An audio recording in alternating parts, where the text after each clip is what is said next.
আসসালামু আলাইকুম। আজকে একটি অঙ্ক নিয়ে আসলাম, কমন অঙ্ক। তো এই অঙ্কটা কীভাবে অ্যাডভান্স লেভেলে করা যায়, অ্যাডভান্স লেভেলে অতি দ্রুত। অন্যদের থেকে তো আপনাকে পরীক্ষায় এগিয়ে থাকতে হবে। সো অতি দ্রুত কীভাবে অঙ্কটা করা যায় তা আজকে আমি আপনাদেরকে করে দেখাবো। একটি ব্যাগ 69 টাকা বিক্রি করলে 8% ক্ষতি হয়। 78 টাকা বিক্রি করলে শতকরা কত লাভ বা ক্ষতি হবে?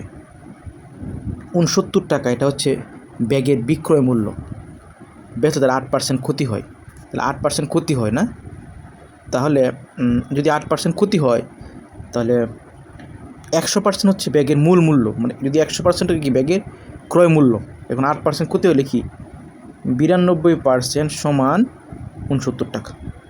যেহেতু 8% ক্ষতি হয়েছে, তাহলে 100 থেকে 8 মাইনাস করলে কত হবে? 92% সমান 69 টাকা। তাহলে 1% সমান কত হবে? ভাগ হবে। এখন কত পার্সেন্ট? 100% সমান কত হবে? 100 উপরে গুণ হবে, 100 উপরে গুণ।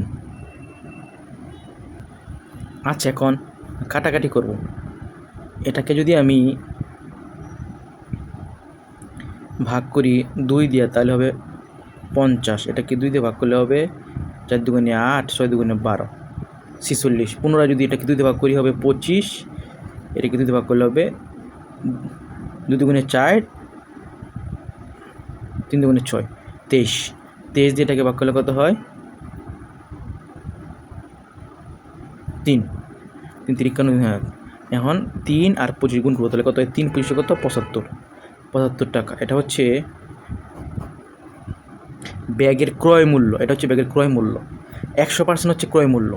তো ব্যাগের ক্রয় মূল্য যদি 72 টাকা হয়, আমি এখন এটা কত টাকা বিক্রি করবো? 78 টাকা। তাহলে আমার লাভ কত টাকা হবে? লাভ হবে 3 টাকা। তাহলে 78 মাইনাস 75, লাভ হচ্ছে কত? 3 টাকা। এখন আমাকে বলতে শতকরা কত লাভ হয়। শতকরা মানে 100 টাকায় কত লাভ হয়। যদি শতকরা লাভ বা ক্ষতি বার করতে চাই, তাহলে শর্টকাট নিয়ম কি? লাভ বা ক্ষতি গুণ 100 ভাগ ক্রয় মূল্য। এটা হচ্ছে শর্টকাট নিয়ম, শতকরা লাভ বা ক্ষতি বের করার নিয়ম। তাহলে লাভ কত? 3 টাকা গুণ 100, আর ক্রয় মূল্য কত? 75 টাকা। 3 25 75, 25 100 ভাগ করলে 4, তাহলে 4% কী হবে? আমার 4% লাভ হবে। লাভ হবে 4%। এইভাবে আমরা অ্যাডভান্সভাবে অঙ্কটা করতে পারি।